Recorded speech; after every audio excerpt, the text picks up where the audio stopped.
Hello बच्चों, welcome to के D Singh Narayan institute. आप सभी का स्वागत है। और आज हम लोग का जो टेस्ट हुआ CTS 10 उसका फिजिक्स का डिस्कशन होने जा रहा है, तो आप लोग जल्दी से जुड़िए। टॉपिक जो था वो ऑसिलेशन एंड वेव, तो ये टॉपिक था, टेस्ट उसका हुआ था। उम्मीद है सभी का टेस्ट अच्छा हुआ होगा। तो इसमें देखते हैं क्वेश्चन नंबर 1 से।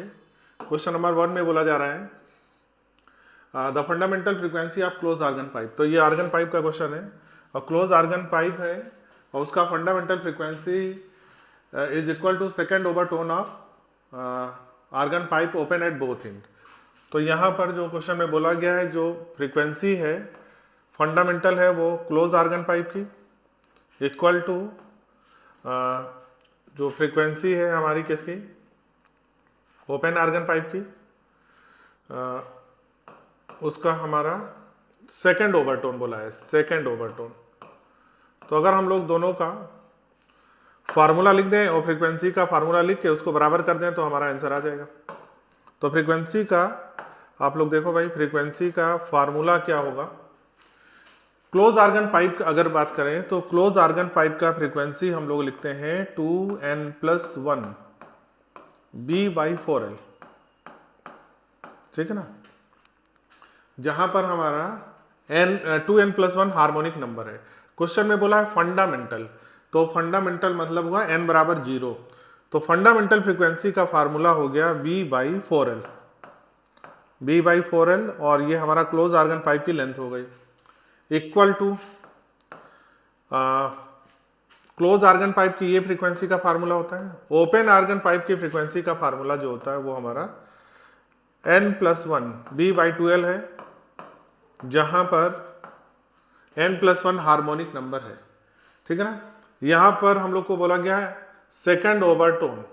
n जो है इन दोनों फार्मूले में जो हमारा n है, n जो है वो ओवरटोन नंबर है। तो ये दो फार्मूले ऐसे हैं जिनसे सारे क्वेश्चन आर्गन पाइप में आप लोग लगा सकते हैं, ठीक है ना। ये हमारी फ्रीक्वेंसी किसका है, frequency of close organ pipe. ये हमारा फार्मूला है frequency of open organ pipe. बस इन्हीं दो फार्मूले सारे सवाल लगने हैं, ठीक ना। अब क्वेश्चन में जो बोला गया है उसके अकॉर्डिंग हम लोग देखें। क्वेश्चन में बोला है fundamental frequency close organ pipe की, फंडामेंटल। तो फंडामेंटल फ्रीक्वेंसी हम लोग लिखेंगे किसकी, open organ close organ pipe की फंडामेंटल फ्रीक्वेंसी। तो n यहाँ पर 0 रखेंगे तो फंडामेंटल आ जाएगी। तो क्लोज आर्गन पाइप की फंडामेंटल फ्रीक्वेंसी V/4L होता है, जहां पर L क्लोज आर्गन पाइप की लेंथ है। ये इक्वल टू है सेकेंड ओवरटोन, n जो है ओवरटोन है। ओपन आर्गन पाइप का फार्मूला n+1 B/2L है। सेकेंड ओवरटोन मतलब n की जगह 2 रखेंगे तो फार्मूला बनेगा 2+1 3B/2L। ओपन आर्गन पाइप का लेंथ है। V से V कट गया, 2 से 4 कट गया, हमारे पास जो ओपन आर्गन पाइप की लेंथ आएगी LO = 6LC आया। क्वेश्चन में लेंथ दिया है, क्लोज आर्गन पाइप की जो लेंथ है वो 20 सेंटीमीटर है, तो 6 × 20 120 सेंटीमीटर राइट आंसर होगा। तो क्वेश्चन नंबर 1 में जो आंसर आएगा वो हमारा 120 सेंटीमीटर आएगा। चलिए अगला क्वेश्चन है, question number 2। N1, N2 and N3 are fundamental frequency of 3 segment into which string is divided। मान लेते हैं एक हमारे पास एक स्ट्रिंग है जिसका लेंथ L है और इसको 3 पार्ट में डिवाइड किया गया है, 3 पार्ट में यहाँ पर डिवाइड किया गया है। इसकी फ्रीक्वेंसी हमारी है N1, इसकी फ्रीक्वेंसी N2 और इसकी फ्रीक्वेंसी N3 है। तीनों पार्ट की फ्रीक्वेंसी दी है। ये पार्ट हो गया L1, ये पार्ट हो गया L2, ये पार्ट हो गया L3। तो जो लेंथ है उसको हम लोग लिख सकते हैं L = L1 + L2 + L3। Frequency string में जो फ्रीक्वेंसी होता है वो इनवर्सली प्रोपोर्शनल टू लेंथ होता है, इनवर्सली प्रोपोर्शनल टू लेंथ होता है। तो यहाँ पर अगर हम लोग N1 की फ्रीक्वेंसी देखें, टोटल L है तो इसका फ्रीक्वेंसी 1/n होगा। L1 की फ्रीक्वेंसी N1 है तो 1/n1 + 1/n2 + 1/n3। तो राइट आंसर हमारा हो जाएगा पहला। चलिए अगला करते हैं क्वेश्चन नंबर 3। आसान है, बिल्कुल आसान है, तो आप लोग इसको जल्दी जल्दी कर सकते हैं क्वेश्चन। आपको टाइम नहीं लगना चाहिए क्वेश्चन में। ऐसे क्वेश्चन जिनमें आपको बिल्कुल क्लियर कट मालूम है तो उसमें टाइम नहीं लगना है। The fundamental frequency of close organ pipe, फिर से वही क्वेश्चन, क्लोज आर्गन पाइप की फंडामेंटल बोला जा रहा है, तो क्लोज आर्गन पाइप की जो फंडामेंटल फ्रीक्वेंसी होगी वो होगी हमारी V/4L, जहां पर L जो है वो हमारी क्लोज आर्गन पाइप की लेंथ है, equal to first overtone frequency of open organ pipe. First overtone n+1 होता है तो n की जगह 1 रखेंगे, तो 2V/2L open organ pipe. Question में बोला गया length of open organ pipe is 60, 2 से 2 कट गया, V से V कट गया, तो LC इक्वल टू हमारे पास आया LC equal to LO/4। LO की वैल्यू क्वेश्चन में है 60/4 करेंगे तो आंसर आएगा 15 सेंटीमीटर। चौथा आंसर करेक्ट होगा। चलिए अगला क्वेश्चन है question number 4। A plane progressive wave is given by, तो क्वेश्चन में हमको बताना है, ये प्लेन प्रोग्रेसिव की इक्वेशन दे रखी है, the frequency of the wave, frequency बताना है, ठीक है ना।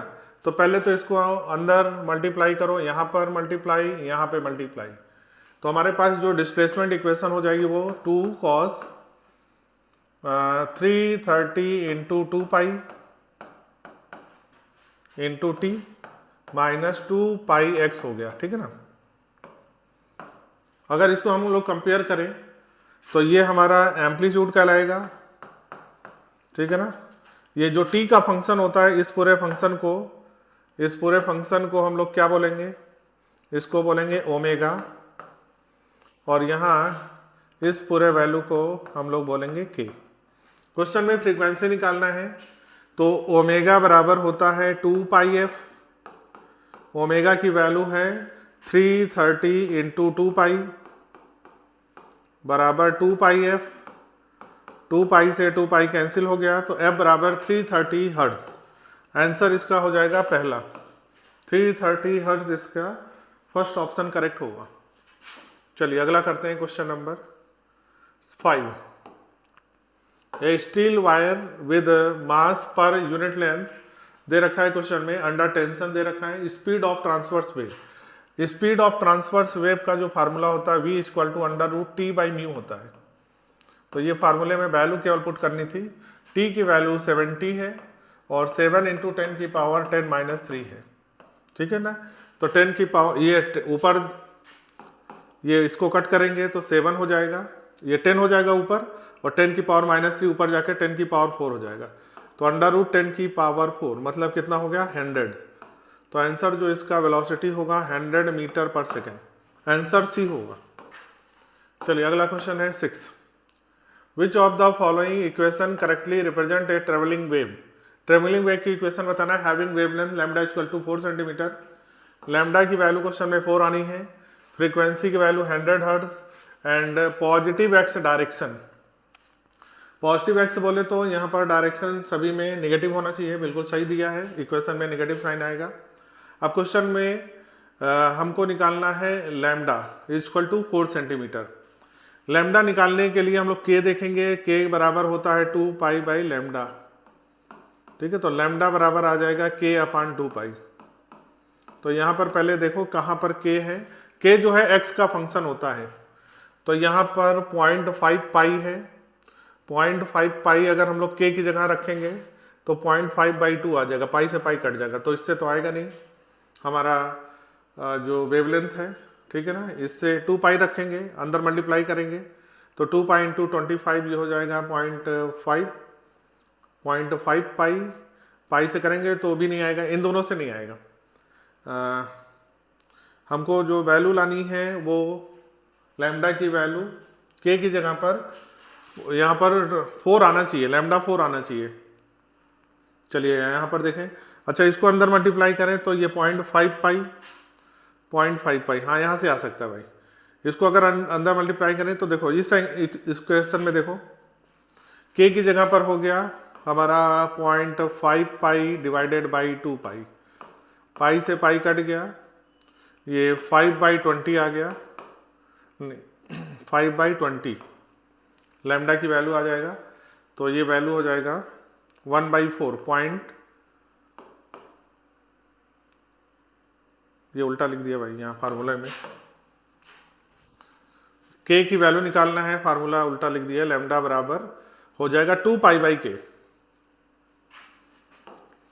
लैम्डा बराबर हो जाएगा 2π/k, 2π/k, ठीक है ना। 2π ऐसे रहने दो, k का वैल्यू चौथे ऑप्शन में देखो, k का वैल्यू है 0.5π, पाई से पाई कट गया तो 20/5 यानी 4, तो ये वेवलेंथ की वैल्यू 4 आ गई चौथे क्वेश्चन में। और क्वेश्चन में फ्रीक्वेंसी, तो फ्रीक्वेंसी निकालने के लिए हम लोग ओमेगा देखेंगे, ओमेगा बराबर होता है 2πf, ओमेगा की वैल्यू 200 है, 200 बराबर 2πf, 2 से ये कट गया 100/π, 100/π, तो 100/π करेंगे तो ये वैल्यू आ गया फ्रीक्वेंसी का 100/π, और यहाँ पर पाई का मल्टीप्लाई भी तो है, तो ये ओमेगा का वैल्यू 200π है, पाई से पाई कैंसिल हो गया, फ्रीक्वेंसी 100 आ गई। चौथा आंसर में वैल्यू पुट करने पे आ जाएगा, इस पाई का पहले अंदर मल्टीप्लाई करेंगे तो ये पाई यहाँ मल्टीप्लाई होगा, ये पाई हमारा यहाँ मल्टीप्लाई होगा, तो यहाँ पर जो ओमेगा का वैल्यू आ जाएगा वो 200π आएगा, 2π से पाई कैंसिल और 200 कट जाएगा, 100 बचेगा, तो फ्रीक्वेंसी का वैल्यू 100 आएगा, तो फोर्थ ऑप्शन इसका करेक्ट होगा। Question number 7, a tuning fork of unknown frequency produce 5 beat with a fork of known frequency 340 Hz। तो जो हमारा नोन है उसका फ्रीक्वेंसी 340 है, जो अननोन है उसका फ्रीक्वेंसी f है, इन दोनों के बीच में कितने बीट्स बन रहे हैं, 5 बीट्स। तो हमारी जो अननोन फ्रीक्वेंसी है उसकी वैल्यू या तो 345 होगा या हमारा आंसर 335 होगा।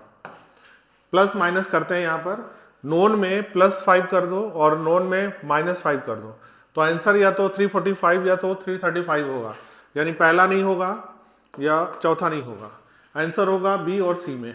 अब आंसर चेक करते हैं, व्हेन फोर्क ए, ये हमारा फोर्क ए है और ये हमारा बी है, तो fork A is file, question में फोर्क ए को फाइल किया, फाइल करने का मतलब हुआ छीलना। अगर हम लोग फ्रीक्वेंसी का बात करें तो फ्रीक्वेंसी होता है 1/2L √T/μ, तो यहाँ पर फोर्क जो फाइलिंग करेंगे मास जो है वो कम होगा, मास की वैल्यू कम होगी तो फ्रीक्वेंसी की वैल्यू बढ़ेगी, तो फाइलिंग करने से मास कम होता है, फ्रीक्वेंसी बढ़ती है, फ्रीक्वेंसी बढ़ने के कारण अब यहाँ पर देखो फ्रीक्वेंसी मान लेते हैं कि पहला आंसर सही है, अब इसमें थोड़ा सा गेस करना पड़ता है, मान लेते हैं हमारा आंसर 345 है, तो इसकी फ्रीक्वेंसी थोड़ा बढ़ाओ, फ्रीक्वेंसी क्यों बढ़ाएंगे, क्योंकि मास कम हो रहा है, फ्रीक्वेंसी बढ़ेगी, तो 345 से हम लोग 346 मान लें या 347, दो फ्रीक्वेंसी मान लो, ठीक है, कि हमारी जो फ्रीक्वेंसी बढ़ के कितनी हो गई, या तो 346 या 347। अब इसको फिर से हम लोग इस वाले के साथ क्या कराएंगे, फिर से साउंड कराएंगे, और बीट्स का नंबर देखो क्या बढ़ रहा है घट रहा है, 340 और 346 का डिफरेंस 6 आएगा, यानी 6 बीट बनेगा। और अगर हम लोग 340 और 347 को देखें तो 7 बनेगा, इसका मतलब यहाँ पर जो बीट्स आएगा वो तो बढ़ता हुआ आएगा, हमें बीट्स डिक्रीज करना है, तो ये आंसर नहीं होगा। यहाँ पर देखो फ्रीक्वेंसी बढ़ाने से हम लोग इसका फ्रीक्वेंसी बढ़ा देंगे, 345 है तो 346 या 347, कुछ भी ऐसे दो नंबर मान लो जिसमें फ्रीक्वेंसी दिख रही बढ़ रही है। अब हम लोग फिर से साउंड कराएंगे, जो हमारा 340 वाला है, तो 346 अगर बढ़ के होता तो बीट्स 6 आता, अगर 347 हो गया तो बीट्स 7 आता, इसका मतलब हमको 2 नहीं मिलेगा, तो 2 हमें यानी कि आंसर 335 करेक्ट होगा। इसको चेक करें, इसकी फ्रीक्वेंसी बढ़ाओ भाई, तो फ्रीक्वेंसी जब बढ़ाओगे तो ये वैल्यू 336 हो सकता है या बढ़ के 337 हो जाएगा।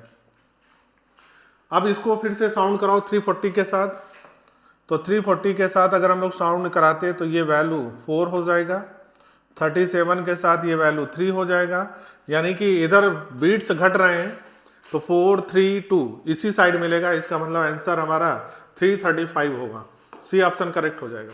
तो इसमें थोड़ा सा लॉजिक लगाना पड़ता है। चलिए अगला क्वेश्चन है question number 8। A progressive wave travelling along the positive x direction is represented by a sin kx minus omega t plus phi. Its snapshot at t equal to 0 is given in a figure. For this wave the phase phi बताना है हमें क्या होगा। तो figure दिख रहा है, अगर हम लोग यहाँ पर देखें एट t इक्वल टू 0 पे, अगर हम लोग यहाँ पर देखें तो x की वैल्यू अगर x बराबर 0 हो तो y बराबर हमें दिख रहा है 0। x की वैल्यू 0 कर दें यहाँ पर तो y की वैल्यू यहाँ पर 0 है, ठीक है ना। इसका मतलब है अगर x इज ग्रेटर देन 0 हो तो y इज लेस देन 0 हो जाएगा, y की वैल्यू नेगेटिव में होगा। देखो x बढ़ रहा है, अगर x को पॉजिटिव इधर बढ़ाएं तो y का वैल्यू नीचे आ रहा है।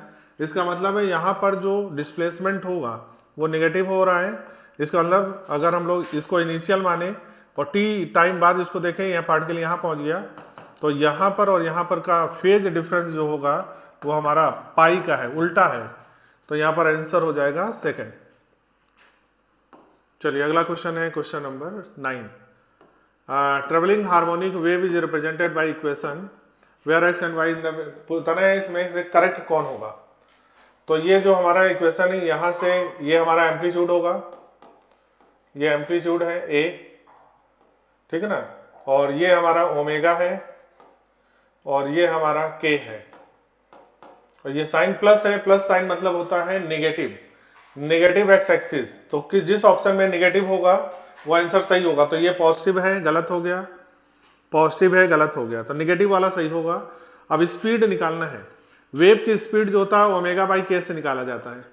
ओमेगा की वैल्यू क्वेश्चन में है 50 और के का वैल्यू हमारा 2, ये वैल्यू आ गया 25।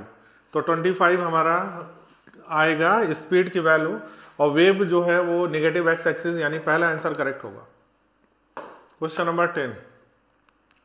Wire of length 12 is made by joining two wire A and B of same length but different radius. इसका रेडियस r है, इसका रेडियस 2r है।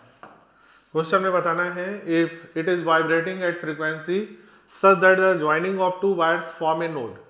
तो जहां पर ये है ये नोड बन रहा है, यहाँ पर जो number of anti node in wire A is p, इसमें p एंटी नोड बन रहा है और इसमें q एंटी नोड बन रहा है, ठीक है ना।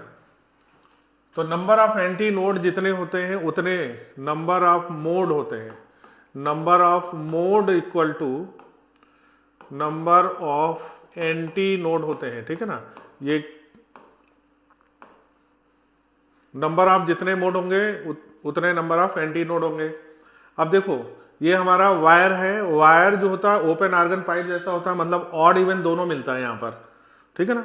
तो ऑड इवन हार्मोनिक दोनों मिलेंगे, जितने हार्मोनिक होंगे उतना एंटी नोड होगा। तो यहाँ पर पहले तो हम लोग जो मास पर यूनिट लेंथ होता है उसकी वैल्यू निकालें। म्यू बराबर होता है मास पर यूनिट लेंथ, मास होता है हमारा, चलो पहले ए का निकालें। तो मास हमारा हो गया वॉल्यूम इंटू डेंसिटी, वॉल्यूम हो गया एरिया पाई r स्क्वायर, है ना, area into density into length. तो पाई r square into L, volume into density, volume हो गया area into length divided by L, तो एल से एल कट गया। बी का निकालेंगे मास पर यूनिट लेंथ, मास पर यूनिट लेंथ, मास हो गया वॉल्यूम इंटू डेंसिटी, वॉल्यूम हो गया पाई, वॉल्यूम जो होता है हम लोग वॉल्यूम को क्या लिखते हैं एरिया इंटू लेंथ, और वायर का एरिया पाई r स्क्वायर होता है। तो पाई r का वैल्यू बी के लिए 2r हो गया, तो 2r का स्क्वायर इंटू लेंथ l है, डेंसिटी रो है, डिवाइडेड बाई लेंथ, l से l कट गया।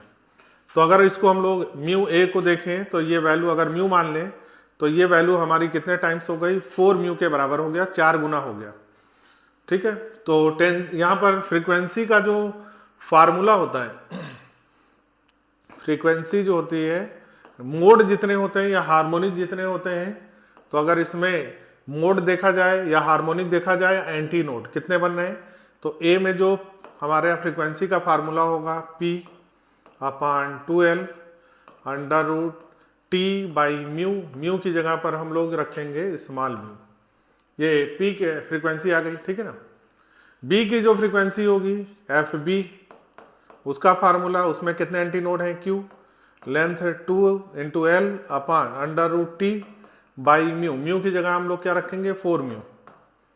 ठीक है, दोनों को डिवाइड कर दिया फ्रीक्वेंसी को, फ्रीक्वेंसी दोनों की क्या है, सेम क्वेश्चन में दिया है फ्रीक्वेंसी वाइब्रेटिंग एट फ्रीक्वेंसी, तो यहाँ पर फ्रीक्वेंसी की वैल्यू बराबर है F A equal to F B है, F A equal to F B है।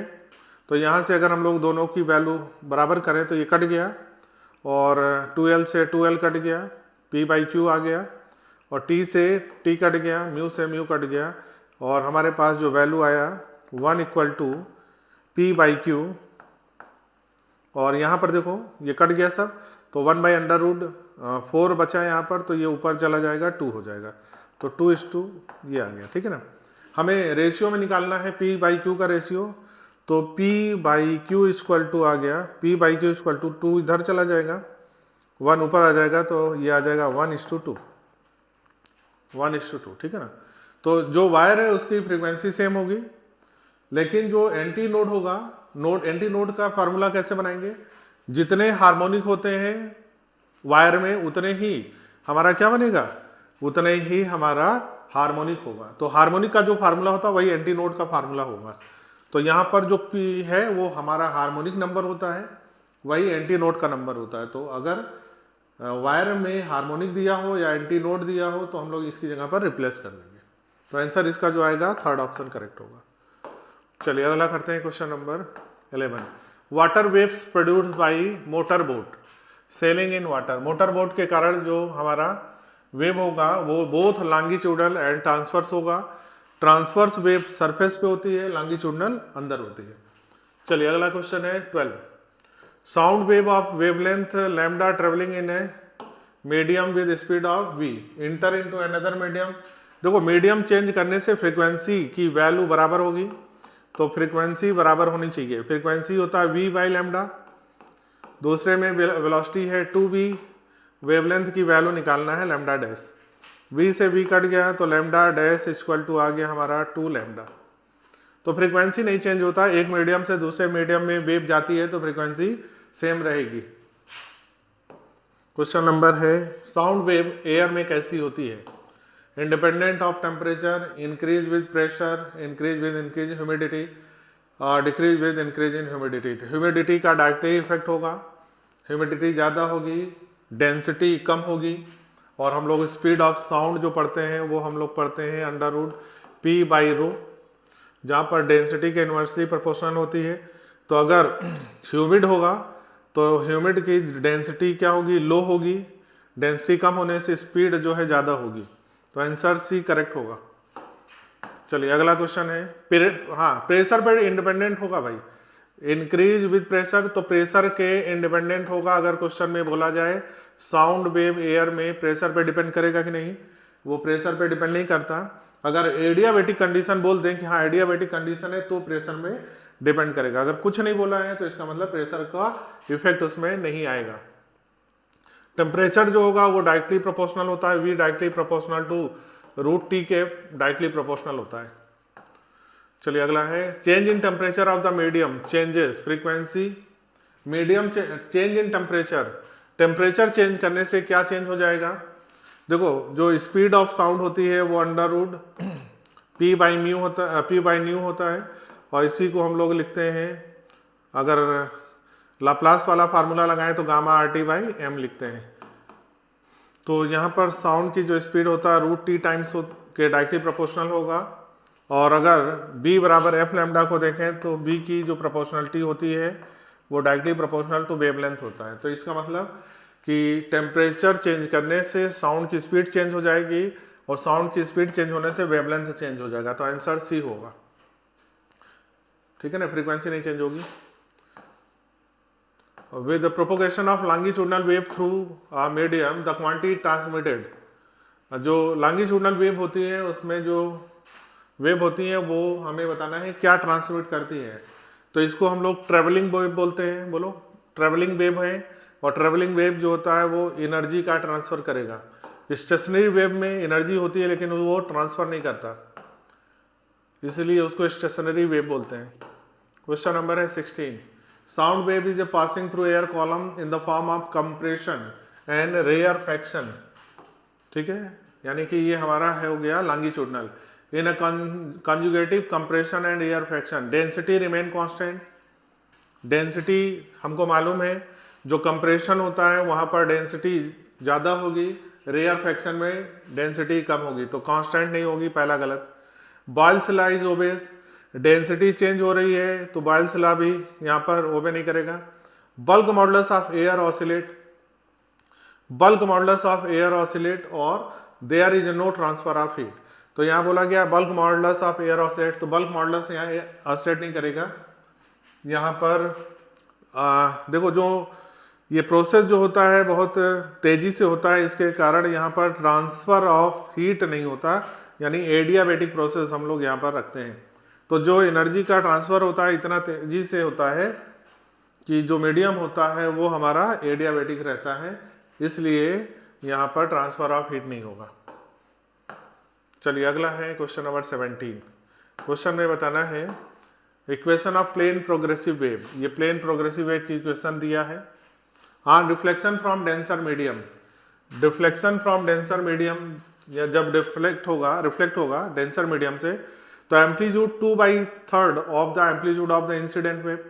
इंसिडेंट वेव का जो एम्पलीट्यूड है वो है 2.6, तो रिफ्लेक्टेड वेव का जो हमारा एम्पलीट्यूड होगा वो 2/3 टाइम्स ऑफ 0.6 लिखेंगे, तो ये वैल्यू हो गया 0.4।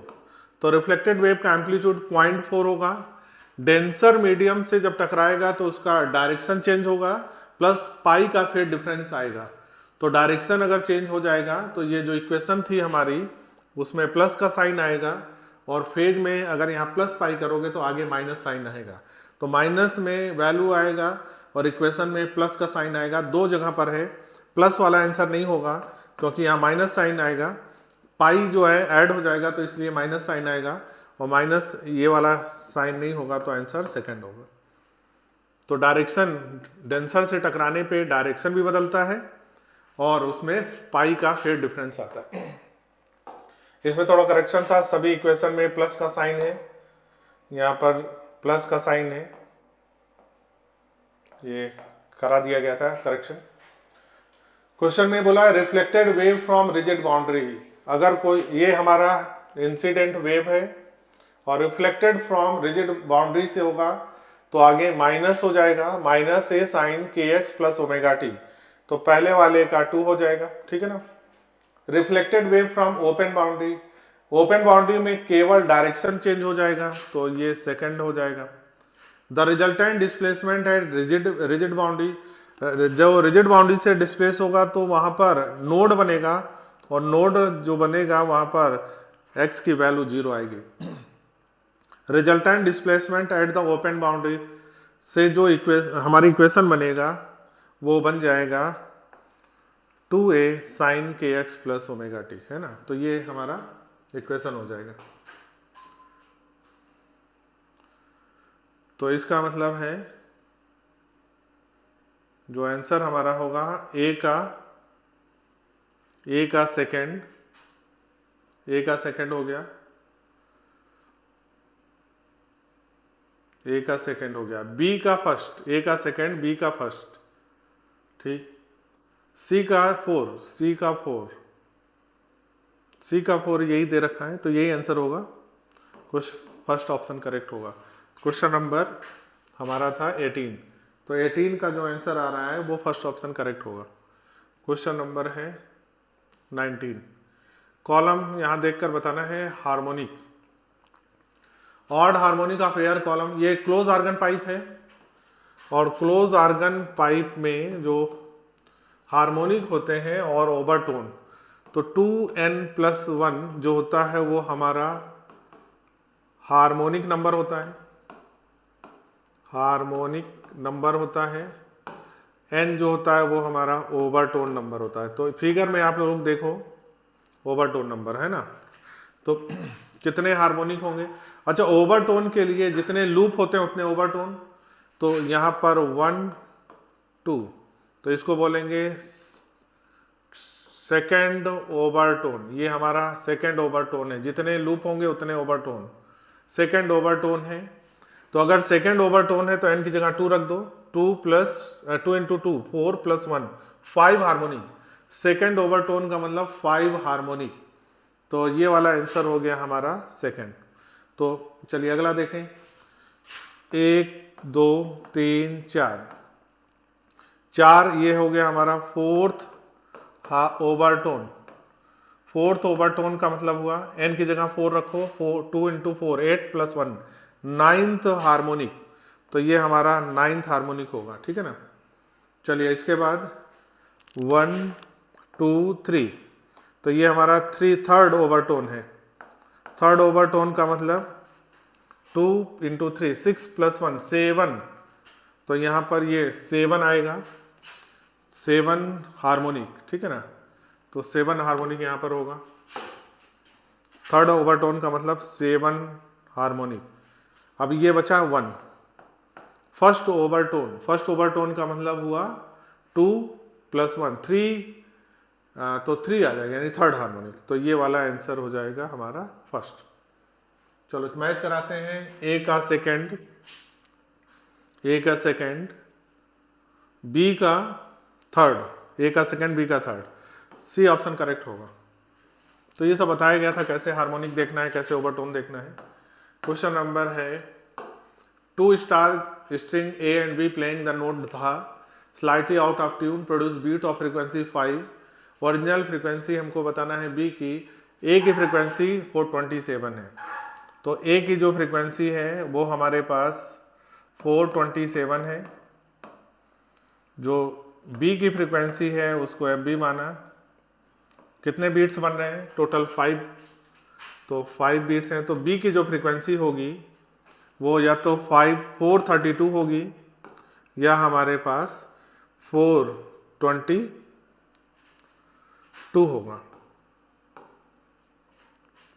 ठीक है। अब इन दोनों में देखो भाई, तो यहाँ पर नोन वाले में अपना बीट्स जोड़ देंगे और घटा देंगे, तो यही दो आंसर होंगे, यानी आंसर या तो 532 आएगा या 422। तो एक ही ऑप्शन है, तो ये नहीं होगा, ये नहीं होगा, ये नहीं होगा, यही आएगा पहला।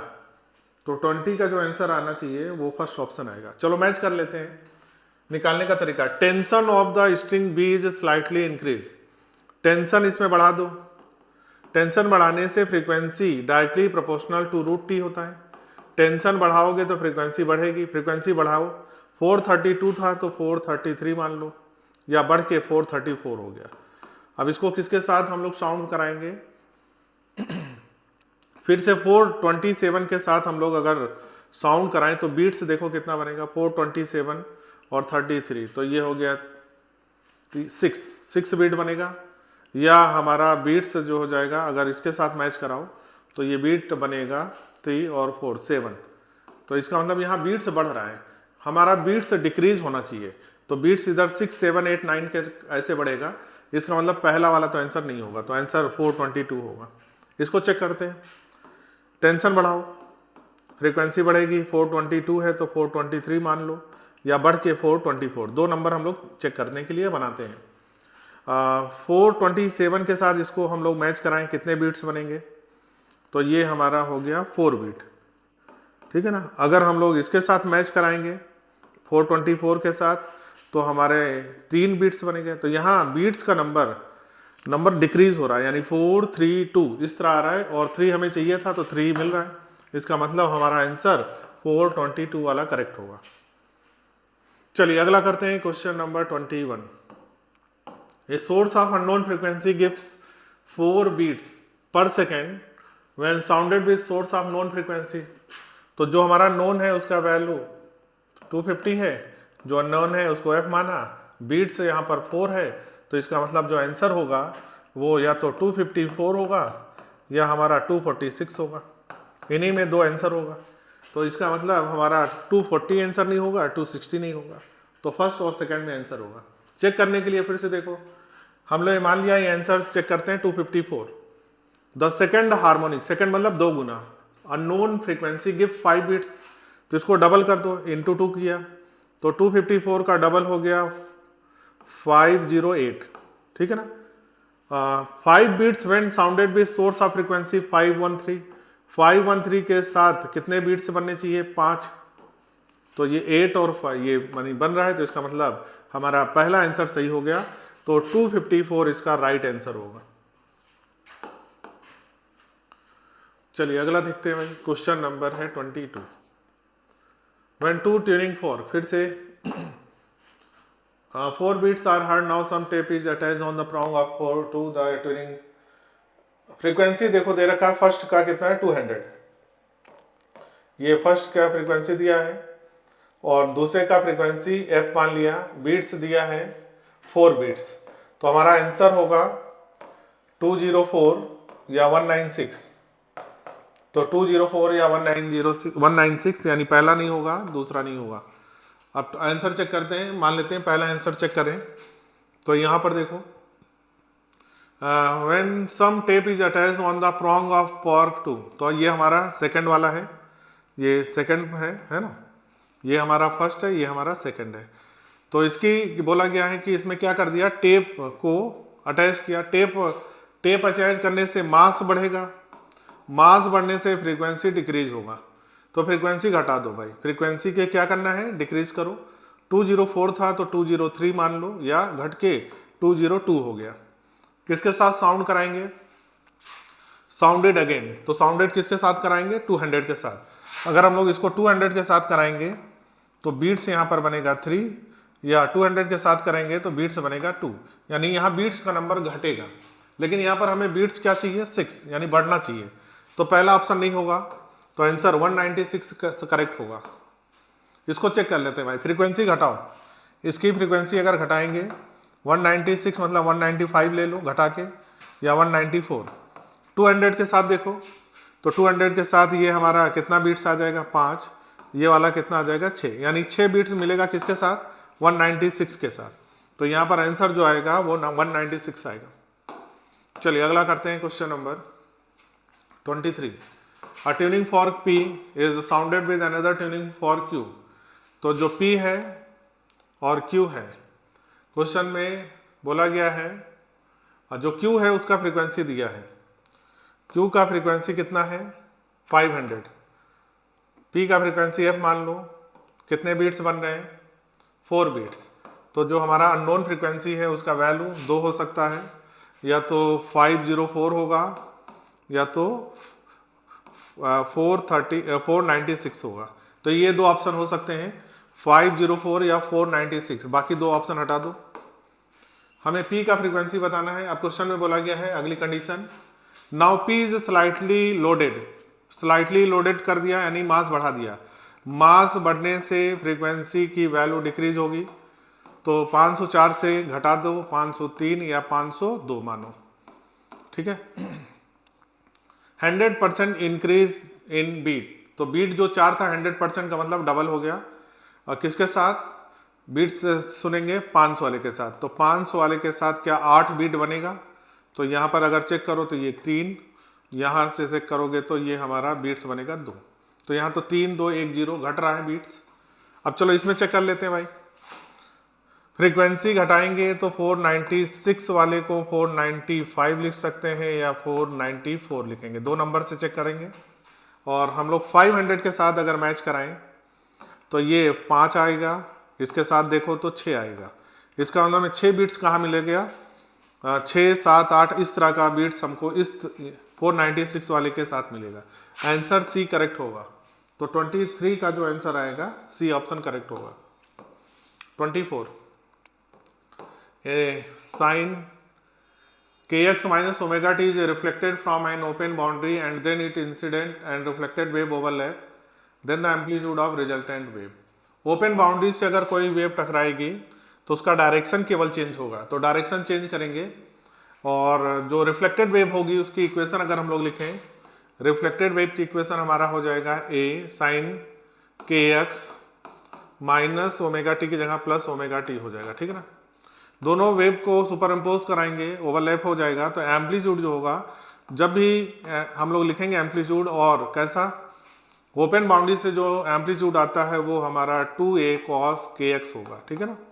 और अगर रिजिड बाउंड्री से होता तो 2a sin kx होता, तो आंसर इसका फर्स्ट होगा। चलिए अगला है question number 25। Two wave of equal amplitude A and equal frequency travel in the same direction medium having phase difference phi. Amplitude हमने बताया था, जो एम्पलीट्यूड है उसको एज अ वेक्टर ट्रीट करना, और एम्पलीट्यूड निकालने के लिए हम लोग इस इक्वेशन का यूज करेंगे a1 का स्क्वायर प्लस a2 का square plus 2a1 a2 cos phi, जहाँ पर फाई जो है फेज डिफरेंस है। आपको मालूम है यहाँ पर जो रिजल्टेंट होगा ए का जो वैल्यू होगा वो 0 से 2a के बीच में कुछ भी हो सकता है, तो आंसर इसका डी होगा। यहाँ पर जो एंगल होगा उस पर डिपेंड करेगा। अगर ये वैल्यू यानी 0 डिग्री होगा तो यहाँ पर a1 का स्क्वायर प्लस a2 का स्क्वायर प्लस 2a1 a2 हो जाएगा। अगर ये वैल्यू 0 हो जाएगी तो अंडर रूट a1 का स्क्वायर प्लस a2 का स्क्वायर हो जाएगा।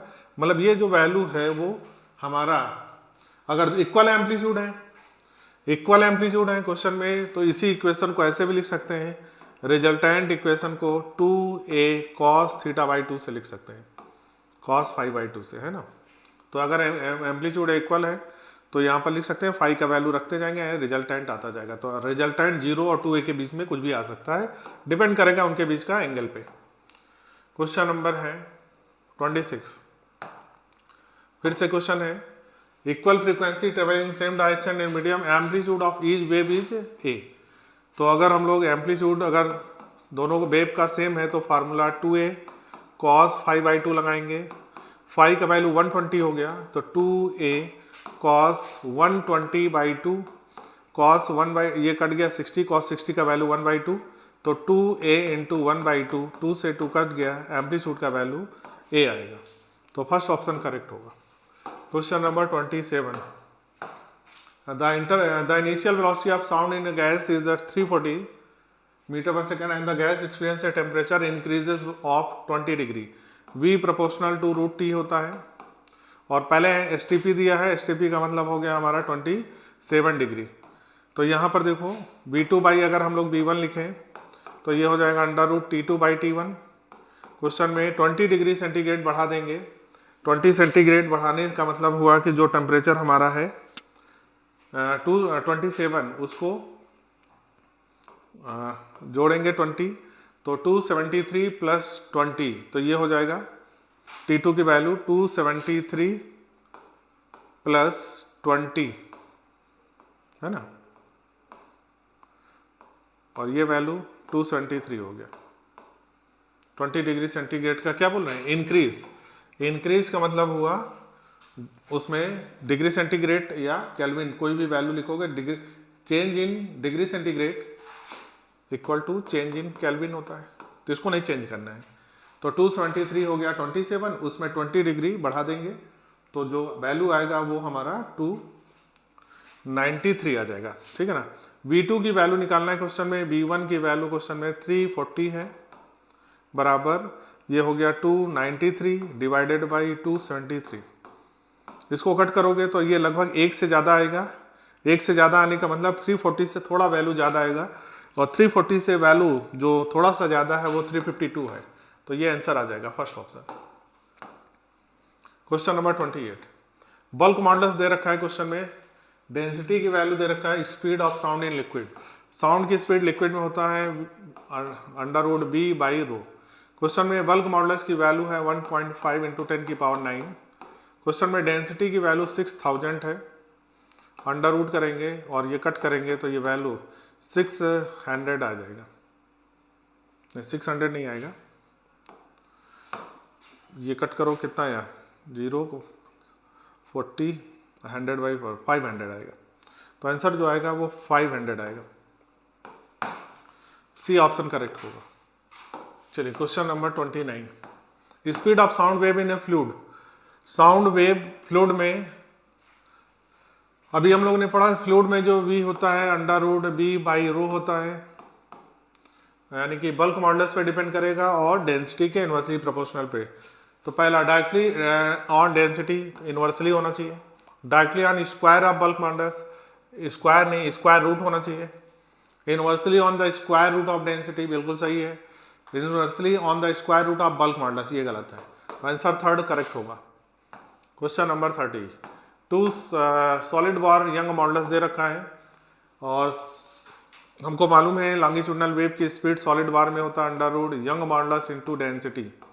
डेंसिटी बोला गया है दोनों का सेम है, मटेरियल सेम है, तो B1/B2 इक्वल टू हो गया अंडर रूट गामा 1 बाई, ये हमारा यंग मॉडुलस है, यंग मॉडुलस का रेशियो 4 है, तो अंडर रूट 4 हो गया, अंडर रूट 4 मतलब 2:1, तो रेशियो में 2:1 सेकेंड पहला ऑप्शन होगा।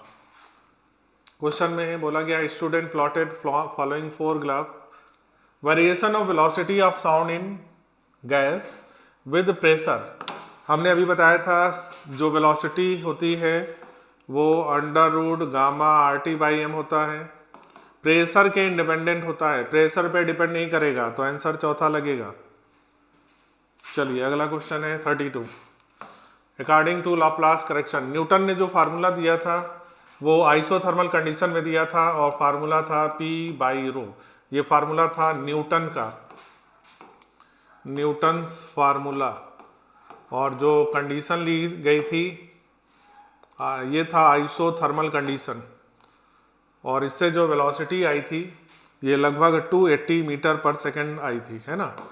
लाप्लास ने इसमें करेक्शन किया था, और जो लाप्लास का करेक्शन था, लाप्लास करेक्शन जो था उसमें v बराबर गामा p हो गया, जहाँ पर ये जो हम लोग इलास्टिसिटी लेते हैं एडियाबेटिक कंडीशन में लेते हैं, एडियाबेटिक कंडीशन में हम लोग ये वैल्यू लिखते हैं, और इलास्टिसिटी एडियाबेटिक कंडीशन में होती है गामा p, तो लाप्लास ने एडियाबेटिक कंडीशन लिया था और इससे जो वैल्यू ली थी उससे 332 के लगभग वैल्यू आई थी, तो लाप्लास का फार्मूला करेक्ट है।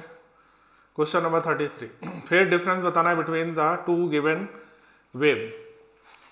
यहाँ पर जब भी किसी वेव के बीच में हम लोग फेज डिफरेंस निकालते हैं तो सबसे पहले इक्वेशन देखेंगे कि क्या दोनों इक्वेशन सेम है। सेम का मतलब हुआ क्या दोनों इक्वेशन साइन की है, दोनों कॉस की है। अगर कोई इक्वेशन कॉस की है और एक साइन की है तो कॉस वाली इक्वेशन को साइन में बदल दो, यानी इस वाली इक्वेशन को हम लोग बदल देंगे और A2 लिखेंगे, कॉस की जगह साइन करेंगे, omega T minus 2π/λ plus 5 plus यहाँ पर ऐड करेंगे π/2। तो ये जो हमारी कॉस की इक्वेशन है वो साइन में बदल जाएगी अगर इस इक्वेशन में जो प्लस π/2 ऐड करेंगे, ठीक है ना। अब दोनों इक्वेशन में यहाँ पर ये हमारा φ2 हो गया, ये हमारा φ2 हो गया, ये हमारा φ1 हो गया, इनिशियल फेज यहाँ पर φ1, ये यहाँ पर φ2। जो फेज डिफरेंस होगा डेल्टा φ2 माइनस φ1 करोगे, ओमेगा टी से ओमेगा टी कट गया, 2π/λ से ये वाला वैल्यू कट जाएगा, है ना, और फाई बचेगा और प्लस π/2, तो हमारे पास जो वैल्यू बनेगा 5 प्लस π/2, तो ये राइट आंसर होगा π/2 प्लस 5, यानी कि सी ऑप्शन करेक्ट होगा। चलिए अगला क्वेश्चन है question number 34, separation between two conjugative compression, इसी को वेवलेंथ बोलते हैं। दो कंजुगेटिव कंप्रेशन या रेयर फ्रैक्शन के बीच का डिस्टेंस वेवलेंथ कहलाता है, ठीक है ना। तो क्वेश्चन में वेवलेंथ निकालना है। क्वेश्चन में b बराबर f इंटू लैम्डा लिखेंगे, तो लैम्डा बराबर हो गया v/f। क्वेश्चन में v की वैल्यू दिया है 0.6 और ये वैल्यू 60 है, पॉइंट हटाएंगे 1/100.01 मीटर, या इसको अगर सेंटीमीटर बदलेंगे तो 1 सेंटीमीटर हो गया, तो 1 सेंटीमीटर या 0.01 मीटर इसका राइट आंसर सेकंड होगा। क्वेश्चन नंबर 35, क्वेश्चन में बोला गया है कि इक्वेशन है y = a sin kx minus omega T plus five 0 at point x and t = 0। तो अगर t = 0 कर दो तो हमारी y की जो इक्वेशन आएगी a sin kx आएगी, है ना। y की इक्वेशन क्या क्या है, a sin kx, ठीक। अब देखो जो x होगा वो हमारा क्या होगा, डिस्प्लेसमेंट। बोला गया है कि the point at which displacement is same, तो ये साइन का फंक्शन है, तो जो साइन का फंक्शन होता है वो हर 2π के बाद रिपीट करता है, हर 2π के बाद क्या करेगा, रिपीट करेगा, तो 2πn लिख सकते हैं। तो अगर कोई भी साइन में जो वैल्यू है अगर उसमें प्लस 2π और कर दो तो वह वैल्यू रिपीट हो जाती है। तो जो वैल्यू हमारी यहाँ पर kx है उसमें प्लस 2 पाई एन और कर दें तो वो फिर से वैल्यू रिपीट हो जाएगी, मतलब डिस्प्लेसमेंट की वैल्यू सेम हो जाएगी, ठीक है ना। तो इसका अगर हम लोग के यहाँ पर कॉमन ले लें तो के कॉमन ले लिया, बचा हमारे पास x प्लस 2 पाई एन, जहाँ पर n 1 2 3 4 5 कुछ भी रख सकते हैं, ठीक है। तो यहाँ पर जो हमारी वैल्यू आएगी x और x के बाद 2 पाई एन बाई के, तो ये वाला वैल्यू हमारा किसका आ जाएगा, ये डिस्प्लेसमेंट का वैल्यू आएगा, the point at which the displacement is same. तो अगर x plus 2 pi N by K देखेंगे तो वो n की वैल्यू यहाँ पर 1 रखो, यानी x प्लस 2 पाई बाई के पे वैल्यू सेम आएगी, n का वैल्यू 2 रखोगे तो भी सेम आएगी, 3 रखोगे तो भी सेम आएगा। तो जनरल फार्मूला हमारा ये बनेगा। साइन में जो भी फंक्शन होता है या जो भी वैल्यू है वो हर 2 पाई के बाद क्या आ जाएगा, सेम आता है। चलिए अगला क्वेश्चन है क्वेश्चन नंबर 36। क्वेश्चन में बताना है t इक्वल टू 0 पे पार्टिकल यहाँ पे है और ये इस डायरेक्शन में चल रहा है। मान लेते हैं t इक्वल टू 2 पे पार्टिकल यहाँ है, तो ये एंगल हमारा बन जाएगा ओमेगा टी, फाई एंगल बन गया, ठीक है ना। हमको क्वेश्चन में किसका कंपोनेंट निकालना है, ये हमारा जो कंपोनेंट आएगा y आएगा और ये जो कंपोनेंट आएगा x आएगा। तो x कंपोनेंट निकालना है, तो x इक्वल टू, देखो इधर कंपोनेंट लोगे तो ये आ जाएगा y वाला जो कंपोनेंट आएगा वो b cos ओमेगा टी आएगा और इधर का कंपोनेंट आ जाएगा b sin ओमेगा टी, ठीक है ना। b ऐसे रहने दो, sin ऐसे रहने दो, ओमेगा बराबर 2 पाई बाई कैपिटल टी का वैल्यू 30 है तो 30 इंटू स्मॉल टी। तो हमारा आंसर होगा b sin 2 से 30 कट गया, पाई बाई 15 इंटू टी, तो ये आंसर हो जाएगा। तो ऑप्शन में नहीं दिया है तो यही ऑप्शन करेक्ट होगा, 2 पाई टी अपॉन 30 साइन में आएगा। चलो क्वेश्चन है, मोशन हमको पहचानना है एसएचएम होगा कि नहीं होगा। किसी भी इक्वेशन को पहचानने के लिए हम लोग देखेंगे इसको 2 बार डिफरेंशिएट करें और अगर a का value proportional to minus Y आ गया तो एसएचएम होगा। तो पहले डिफरेंशिएट करो विद रिस्पेक्ट टू टाइम, तो वेलोसिटी की इक्वेशन आ जाएगा, कॉस है तो माइनस हो जाएगा और 3 ओमेगा बाहर आ जाएगा, तो 3 इंटू माइनस 2 ओमेगा, कॉस की जगह आ जाएगा sine pi by 4 minus 2 omega T, ठीक है ना। ये हमारी इक्वेशन आ गई वेलोसिटी की। एक बार और डिफरेंशिएट करेंगे तो एक्सेशन की इक्वेशन आएगा, माइनस माइनस प्लस हो गया, 3 इंटू 2 6 हो गया और 6 और माइनस 2 माइनस 12 ओमेगा स्क्वायर, ठीक है ना। साइन की जगह कॉस हो जाएगा, पाई बाई 4 हो जाएगा, माइनस का 2 ओमेगा टी हो जाएगा। तो यहाँ पर अगर हम लोग देखें तो इस माइनस 12 को लिख सकते हैं माइनस 4 इंटू 3, है ना, minus 4 omega square 3 cos pi by 4 minus 2 omega T. इसको ऐसे भी लिखा जा सकता है।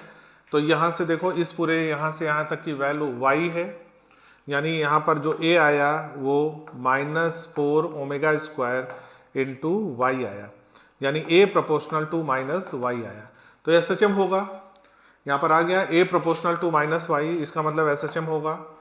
और एसएचएम होगा तो उसका ओमेगा कितना है, ये 2 ओमेगा है, यानी फ्रीक्वेंसी हमारी, फ्रीक्वेंसी की वैल्यू 2 ओमेगा है। तो क्वेश्चन में बताना है टाइम पीरियड बराबर 2 पाई बाई ओमेगा होता है, 2 पाई अपॉन 2 ओमेगा, 2 से 2 कट गया, आंसर पाई बाई ओमेगा। तो simple harmonic motion with time period pi by omega, frequency 2 omega. चलिए अगला है 37 के बाद 38। ए particle execute SHM maximum speed 30। Maximum speed जो होता है वो मेन पोजीशन पे होता है जिसका वैल्यू ए ओमेगा होता है। मैक्सिमम एक्सेशन, जो एक्सेशन का मैक्सिमम वैल्यू होता है एक्सट्रीम पोजीशन पे होता है। मैग्नीट्यूड की बात की जाए तो ओमेगा स्क्वायर इंटू ए होता है ना। ये वैल्यू क्वेश्चन में 30 दी गई है और ये वैल्यू क्वेश्चन में 60 दिया। दोनों इक्वेशन को डिवाइड कर दिया, ए से ए कट गया, ओमेगा से ओमेगा कट गया, 30 से 60, 1/2 बराबर आया 1 बाई ओमेगा। क्वेश्चन में हमको टाइम पीरियड बताना है, तो 1 बाई ओमेगा को 2 pi by capital T, T ऊपर चला गया, 2 से 2 कट गया, टी बराबर पाई, तो टी बराबर पाई पहला आंसर सही होगा, फर्स्ट ऑप्शन करेक्ट हो जाएगा। Question number 39, when mass m is connected individually of two spring having spring constant k1 and k2, तो मान लेते हैं कि पहले क्वेश्चन में बोला गया है कि एक मास है जिसका वैल्यू m है, इस स्प्रिंग से पहले कनेक्ट हुआ k1 से, इसका टाइम पीरियड मान लेते हैं, इसकी फ्रीक्वेंसी मान लिया ν1। तो अगर हम लोग ν1 को यहाँ पर लिखें, फिर क्या किया, इसी मास को एक दूसरे स्प्रिंग से कनेक्ट किया गया, सेम मास, और इसका स्प्रिंग, इसका जो हमारा फ्रीक्वेंसी है और ν2 है। अब दोनों को आपस में इस तरह जोड़ दिया गया, ये हमारा कॉम्बिनेशन कहलाएगा पैरेलल, ये पैरेलल में जुड़ गया है ना। तो अगर इन दोनों, इसका टाइम पीरियड अगर हम लोग मान लेते हैं, इसका टाइम पीरियड t1 हो और इसका टाइम पीरियड t2 हो, तो अगर हम लोग सीरीज में जोड़ते तो सीरीज में जो फार्मूला आता तो टी स्क्वायर बराबर t1 का स्क्वायर प्लस t2 का स्क्वायर लिखते, ठीक है ना। पैरेलल में जो फार्मूला आता है वो 1/t स्क्वायर लिख सकते हो, पैरेलल में 1/t1 का स्क्वायर प्लस 1/t2 का स्क्वायर। अब क्वेश्चन में फ्रीक्वेंसी के टर्म में लिखना है, तो सीरीज में जो फ्रीक्वेंसी आएगी, सीरीज में जो फ्रीक्वेंसी आएगी, देखो फ्रीक्वेंसी 1/t होता है, तो सीरीज में जो फार्मूला लिखेंगे 1/t के टर्म में, तो ये वैल्यू हो जाएगा 1/ फ्रीक्वेंसी का स्क्वायर, है ना। तो ऐसा बन जाएगा 1/ फ्रीक्वेंसी का स्क्वायर सीरीज में बराबर 1/ फ्रीक्वेंसी 1 का स्क्वायर प्लस 1/ फ्रीक्वेंसी 2 का स्क्वायर। पैरेलल में तो 1/t लिखोगे तो उल्टा जाएगा, तो वहाँ पर पैरेलल में सीधा हो जाएगा, तो फ्रीक्वेंसी पैरेलल में लिखोगे स्क्वायर बराबर 1 का स्क्वायर प्लस 2 का। पैरेलल वाला पूछा है, ये पूछा गया है, तो फ्रीक्वेंसी पैरेलल में जो आएगा अंडर रूट b1 का स्क्वायर प्लस ν2 का, ये आ जाएगा। तो अंडर रूट में वैल्यू आएगा, आंसर सेकंड होगा। ये वाला जो फार्मूला दिया है हम लोग का, तो सीरीज में होगा तो ये वाला फार्मूला हम लोग लगाएंगे। मैचिंग करना भाई, मैचिंग देखो, a cos ω t, क्वेश्चन में डिस्प्लेसमेंट इक्वेशन दिया है, a cos ω t मतलब हुआ कि एक्सट्रीम से स्टार्ट हो रहा है।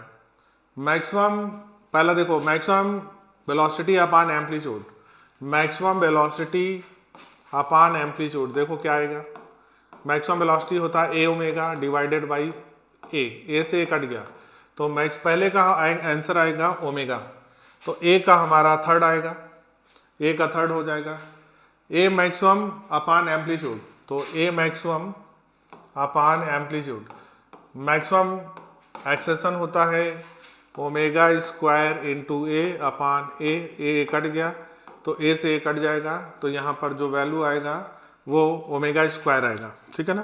तो चौथा होगा हमारा b का जो ऑप्शन आएगा, b का जो आएगा वो चौथा आएगा, तो a का जो आएगा वो, अच्छा अब दूसरा मीन एक्सट्रीम से a/√2, एक्सट्रीम से a/√2 चलने में कितना टाइम लगेगा, तो हमने आपको याद दिलाया कि मीन से a/2 तक जाने में हमें t/12 लगता है, मीन से a/√2 जाने में हमें t/8 लगता है। एक्सट्रीम से यहाँ पर पूछा गया है, और चौथा पूछा गया है मीन से x = 0 से स्टार्ट, यानी मीन से स्टार्ट हो और a/2 तक जाने में t/12 टाइम लगता है।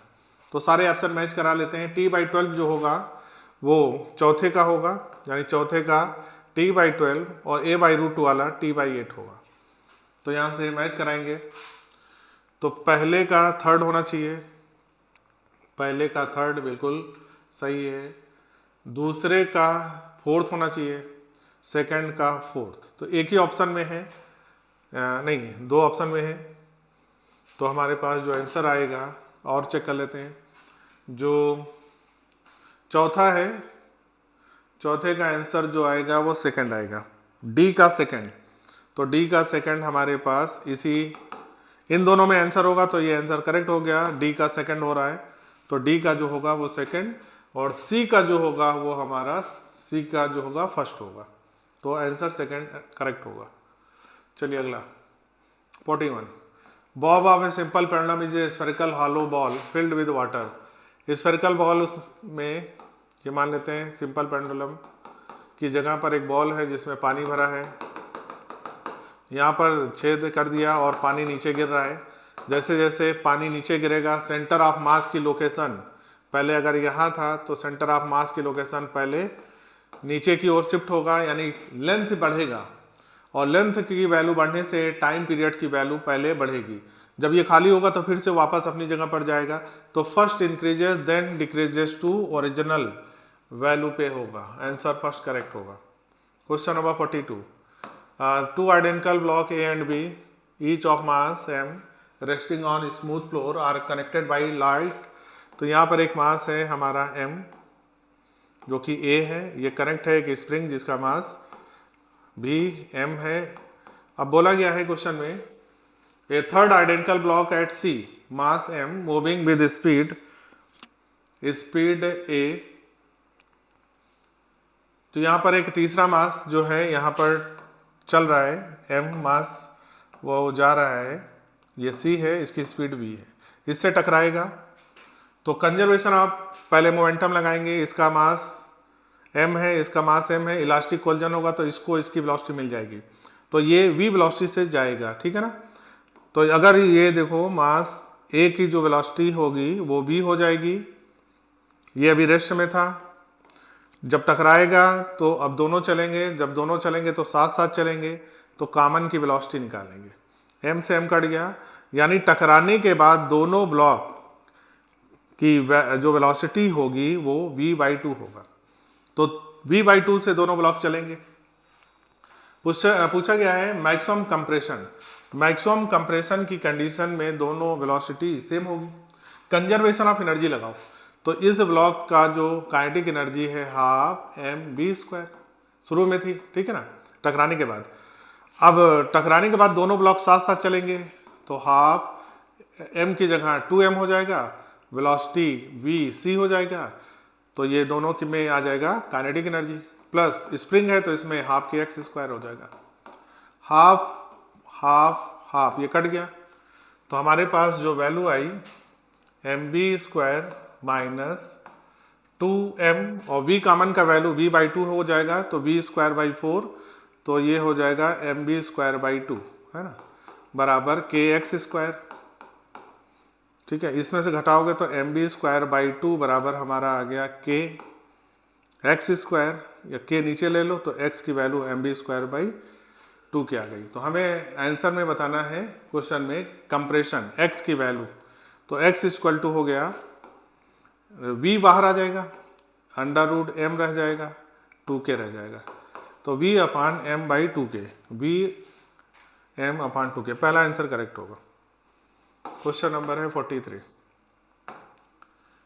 ए block of mass m is displaced from its equilibrium position and then release.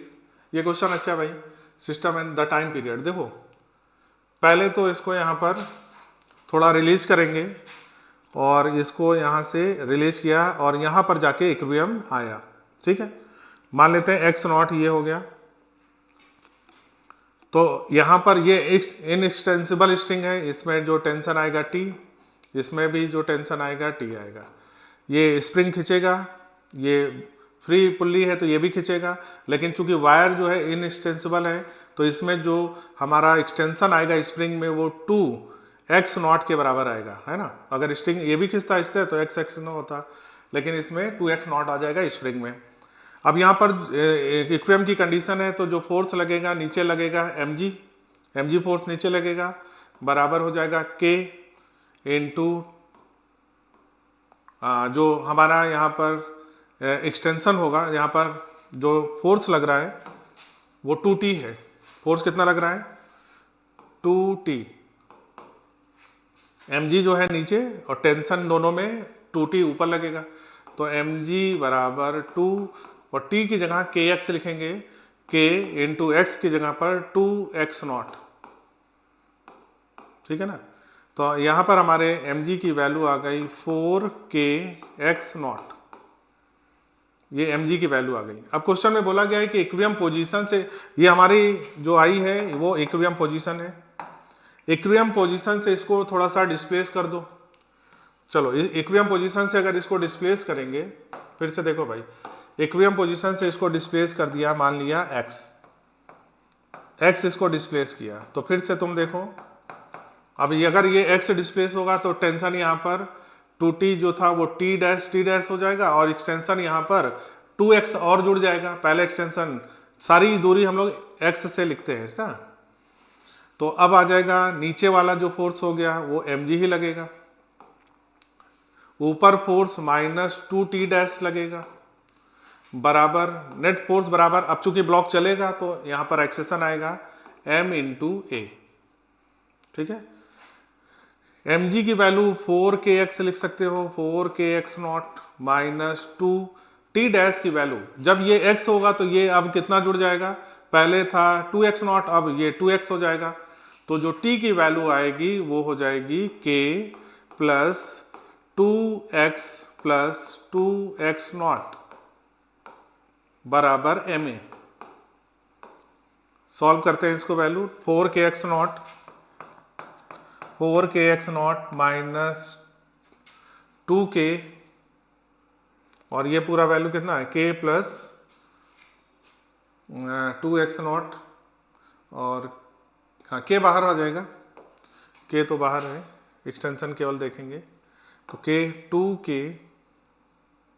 2k और 2x plus 2x not plus, तो ये वैल्यू आ जाएगा 2k 2 इंटू 2 4kx